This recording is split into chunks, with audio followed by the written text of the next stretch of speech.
اعوذ باللہ من الشیطان الرجیم بسم اللہ الرحمن الرحیم فأرسلنا علیہم الطوفان والجراد والقمل والضفادع والدم آیات مفصلات فاستکبروا وکانوا قوما مجرمین۔ پھر ہم نے ان پر طوفان بھیجا اور ٹڈیا کا کیڑا اور مینڈک اور خون کہ یہ سب کھلے کھلے معجزے تھے، سو وہ تکبر کرتے رہے اور وہ لوگ کچھ تھے ہی جرائم پیشہ۔ طوفان سے سیلاب یا کثرت بارش جس میں ہر چیز غرق ہو گئی، یا کثرت اموات موت کی کثرت جس سے ہر گھر میں ماتم برپا ہو گیا۔ ٹڈی دل کا حملہ فصلوں کی ویرانی کے لیے مشہور ہے۔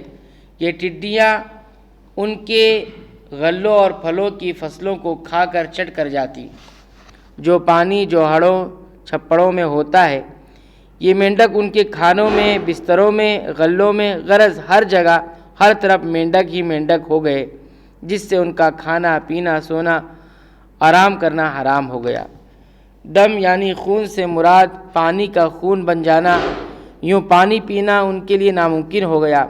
بعض نے خون سے مراد نکسیر کی بیماری لی ہے، یعنی ہر شخص کی ناک سے خون جاری ہو گیا۔ یہ کھلے کھلے اور جدا جدا معجزے تھے جو وقفے وقفے سے ان پر آئے۔ وَلَمَّا وَقَعَ عَلَيْهِمُ الرِّجْسُ قَالُوا يَا مُوسَى ادْعُ لَنَا رَبَّكَ بِمَا عَهِدَ عِندَكَ لَئِن كَشَفْتَ عَنَّا الرِّجْزَ لَنُؤْمِنَنَّ لَكَ وَلَنُرْسِلَنَّ مَعَكَ بَنِي اسرائیل۔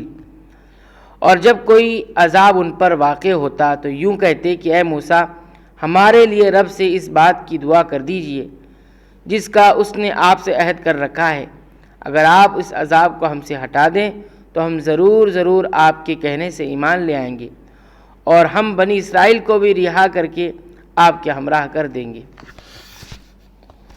فَلَمَّا كَشَفْنَا عَنْهُمُ الرِّجْسَ إِلَىٰ أَجَلٍ هُمْ بَالِغُوهُ إِذَا هُمْ يَنْكُثُونَ، پھر جب ان سے عذاب کو ایک خاص وقت تک ان کو پہنچنا تھا ہٹا دیتے تو وہ فوراً عہد شکنی کرنے لگتے، یعنی ایک عذاب آتا تو اس سے تنگ آ کر موسیٰ علیہ السلام کے پاس آتے تو ان کی دعا سے ٹل جاتا، تو ایمان لانے کی بجائے پھر اس کفر اور شرک پر جمے رہتے۔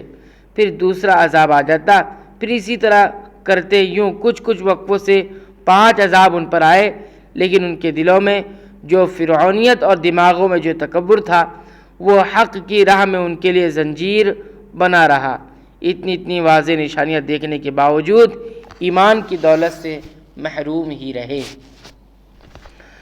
فانتقمنا منهم فأغرقناهم في اليم بأنهم كذبوا بآياتنا وكانوا عنها غافلين۔